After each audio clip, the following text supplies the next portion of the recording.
Today, I am very excited to speak to my friend, Mark Montgomery French. He is a film composer, podcaster, music historian, and YouTuber. Welcome, Mark. Thank you for having me. Glad to be here. Yes.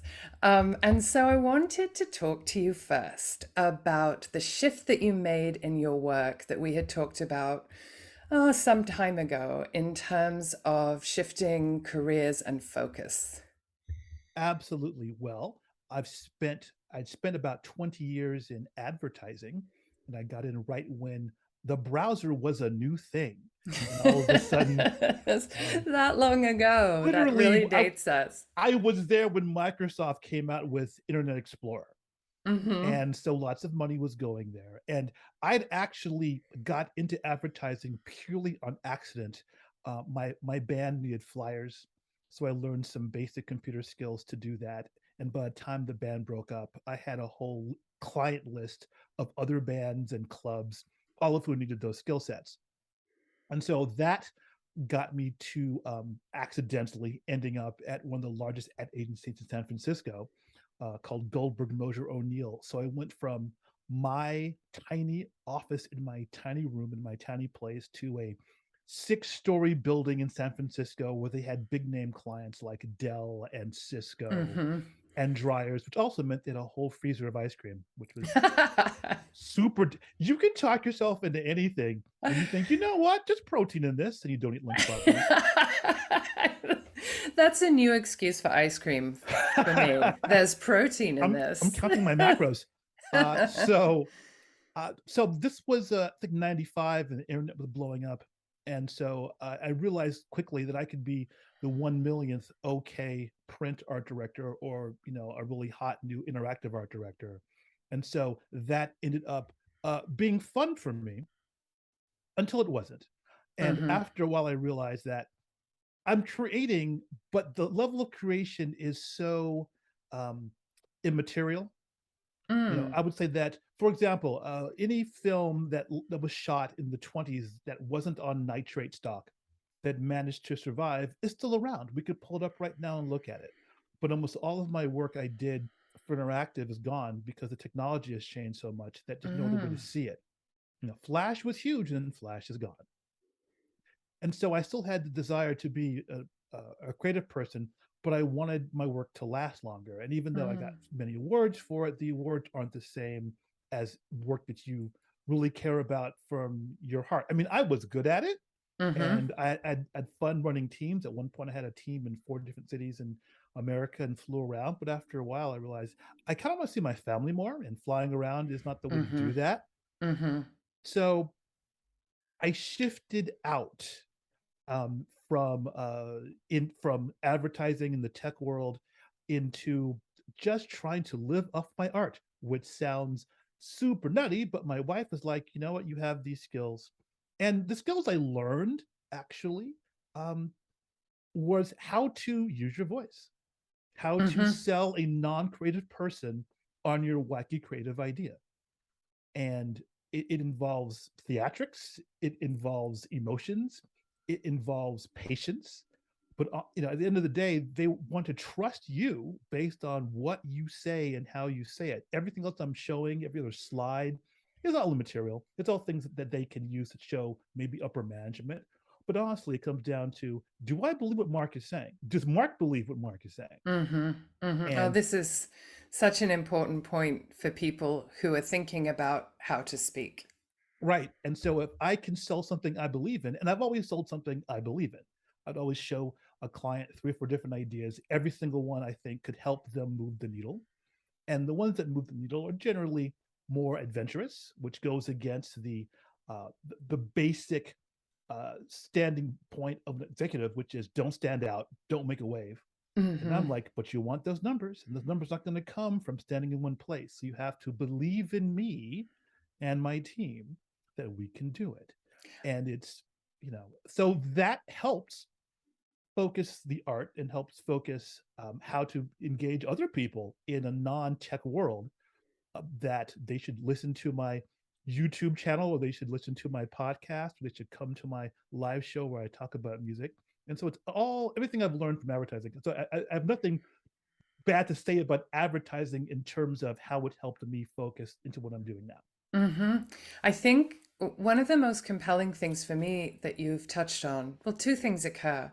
So, one of the most compelling things that you touch on is the idea that you cannot make money with your art. And this is something that has been so present for me in deciding to bring all of my artistic experience to helping people show up with voice. Because I've always believed that. And I have other friends also in that same place of discovering I can make money with my artistic talent. The world needs artistic talent and, in fact, is using it all the time. So that's one of the things I love about what you're saying is it challenges an idea around art in terms of value and in terms of money. And then the other thing is that what I hear you doing, and I know you're doing in your podcast, is building bridges. The last thing you said kind of ties into building bridges. Yeah, and it's great when people will comment typing on YouTube or to my face personally. I didn't know that. That was interesting. That was fun. And I find that my mother was a teacher, my grandmother was a teacher, my father was a teacher. And growing up in that environment, I decided I'm not going to be a teacher. And it wasn't because I didn't love teaching. I just didn't love all of the. When I grew up, there were strikes. You know, Mm-hmm. uh, I have as much memory of listening to music as a child on the big hi-fi as listening to school district strike meetings on the hi-fi. Yeah, Mm-hmm. not quite as fun. We're having to walk through a strike to go to seventh grade because I have to go to class. This reminds me so much of how we reconnected because we knew each other vaguely, really earlier on in life when I was in my late teens. Mm-hmm. And then we reconnected because our sons were going to Peralta, which is a Yes. local school, a local public school.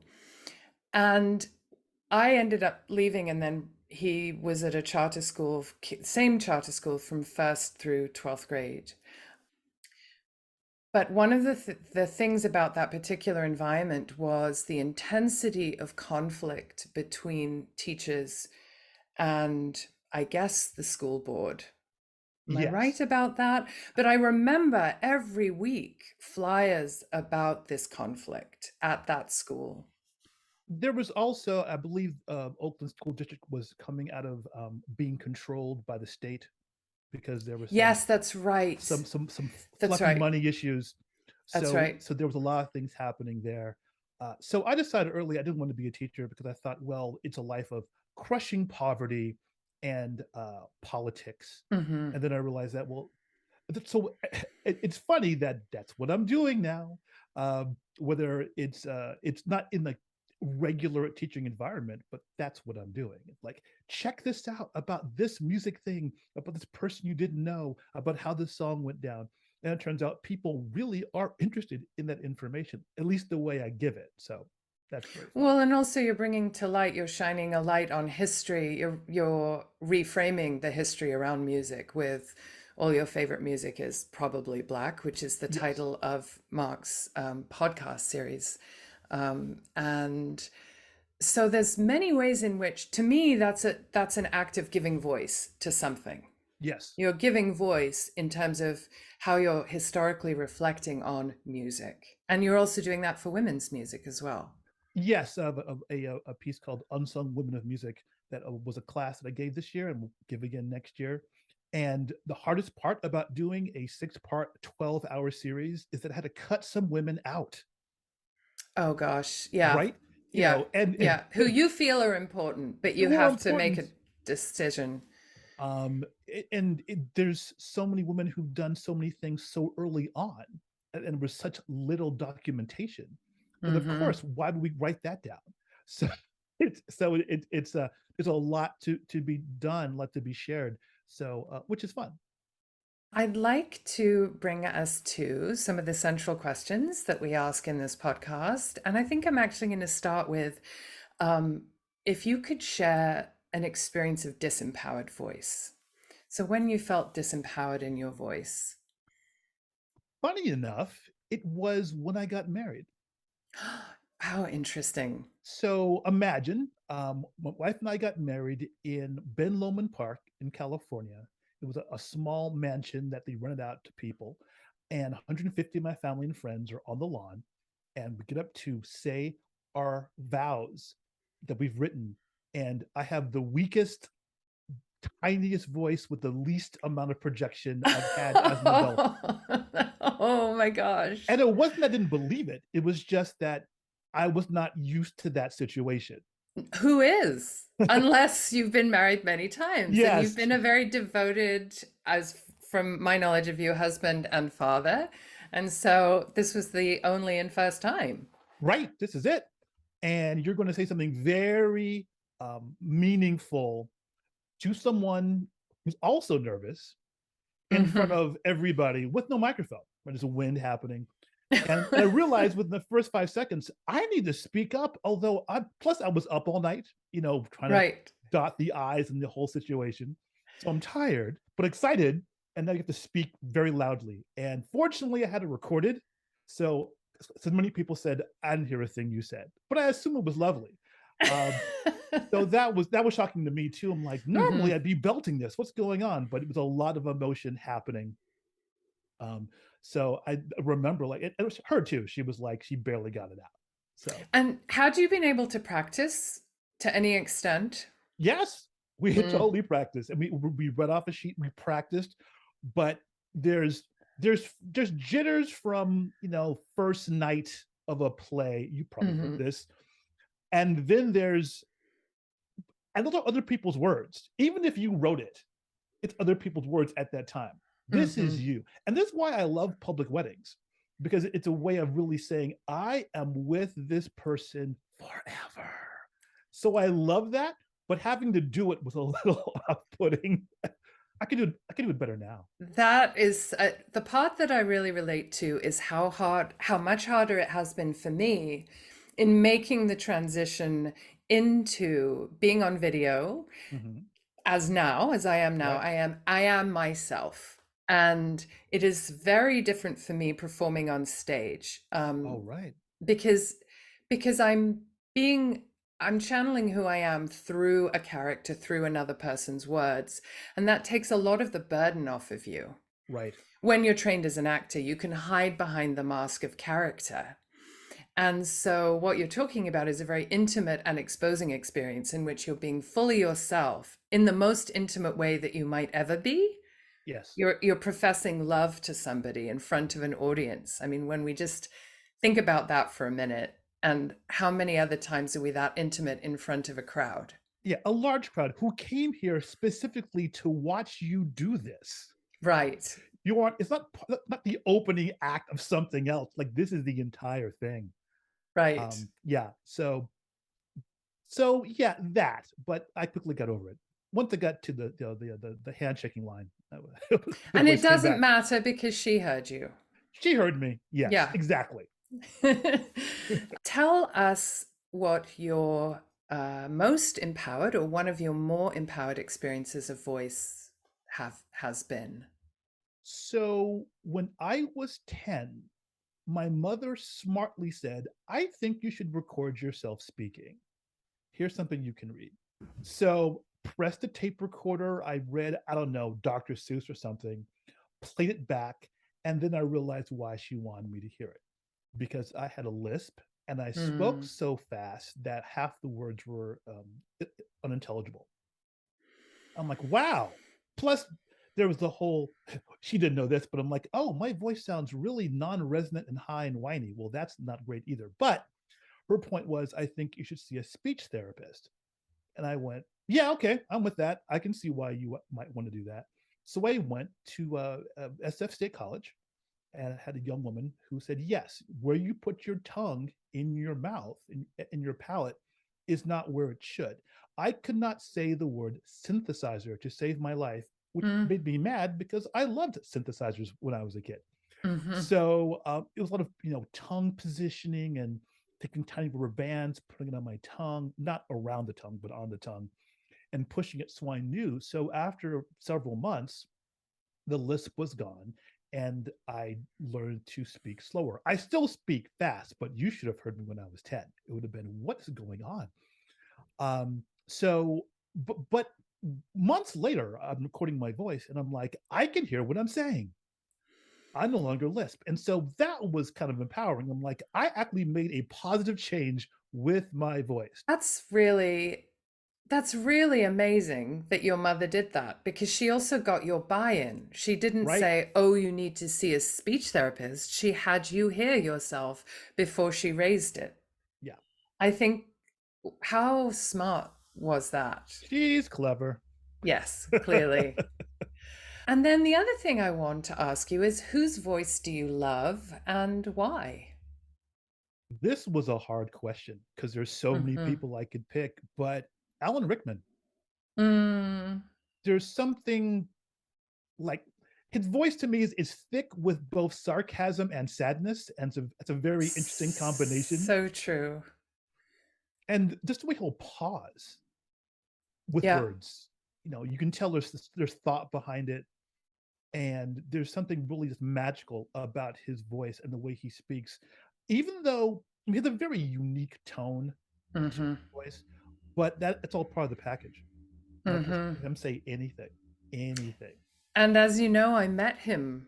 I didn't know you were going to say him, but as you know, I met him briefly at my agent's evening at RADA, and we chatted. And because his voice is so distinctive, it's very easy to imitate, if that makes sense. Yes, You can yeah, get yeah, into absolutely. imitating because there's a very unusual quality to how he speaks. And in fact, he was so sympathetic. Like I got from him that he was putting me at ease, because I just had this, we performed for our agent's evening, and then members of the board were there, and he was on the board of the college. And he just did convey this gentleness as well as this melancholic air that he could also have. So, That's wonderful. yeah. Did you not know that? Maybe you didn't know I that. did not know that. Okay. Yeah. Yeah. Yeah. So I think you have a question for me. I have a question for you. Now, I know I've heard your lovely quote unquote American accent, Oh, yes. and the at times you've had to use it as a weapon to get coffee properly, Water. water. Um, but my question for you is, how do you feel? Does your voice feel differently when you're trying to use an American accent to get something as opposed to just acting? Yes, and also my accent changes. So I generally have a transatlantic accent. When I'm very focused on communication in a more formal context, I sound more English, as I do now. But in my house, my kids will sometimes say to me, "Oh, get cross so you'll do your British accent." Because for a while they didn't even hear my accent. Wow. Because there's a way in which, what on earth do you think you're doing? There's this upper register that can come in that's not actually angry, but Mm-hmm. it's a certain mode you can get into with children around that is absolutely outrageous. That kind of sort of heightened octave Yes. that can come out. And so, for those who don't know me, I'm half English, half American. I went to high school here. At that time, I had an American accent, here being the Bay Area, the San Francisco Bay Area, specifically Berkeley.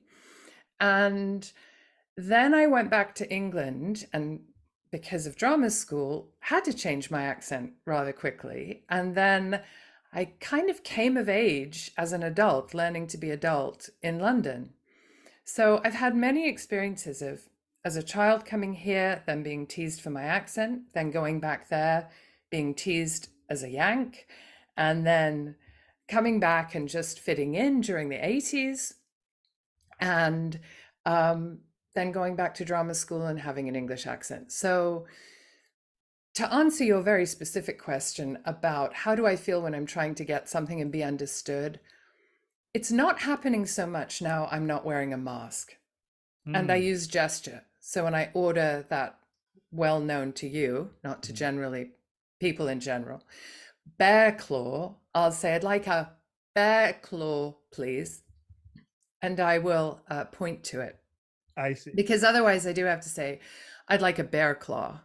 And so as you can tell, my voice tends to drop down in register when I speak in an American accent, and it becomes more monotonal because that to me is where the accent lives. And I do have to focus on it because it's not how I speak most of the time. But I start just just being a bit limited in my range of voice, which you don't have to be, but it doesn't feel like me. It doesn't entirely feel like me, but there's a blend at home where you can hear American sounds and like just there, it's a blend. That's me. That's more me.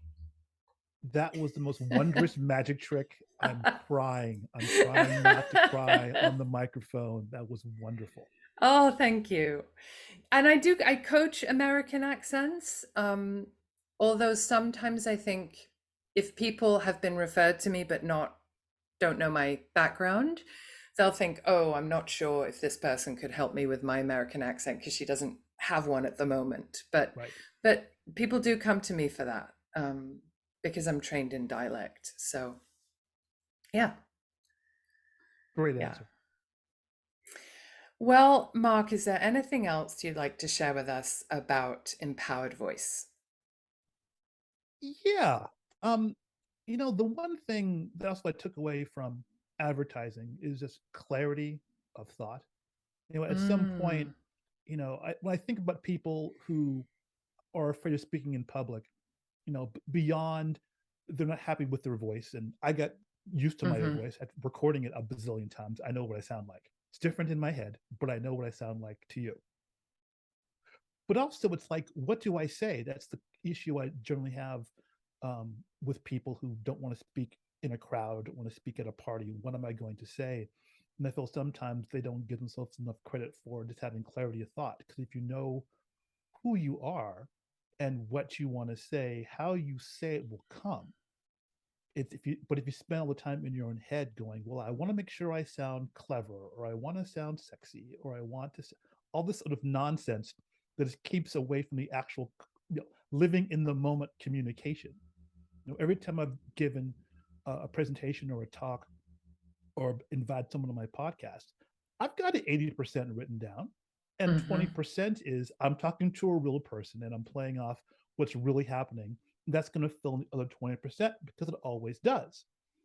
And that's always sort of worked, even playing in a band with musicians. hmm 80% is the song and 20% is he'll do a bass solo. Okay, I'll lay out. And just kind of being aware. And that's the fun part. And I hmm think that it's something that people can do if they give themselves permission to just have a clear point in your head, but realize that you don't have to be regimented to find your voice or use your voice. I mean, your voice it maybe begins with your throat, but it's not where hmm it ends.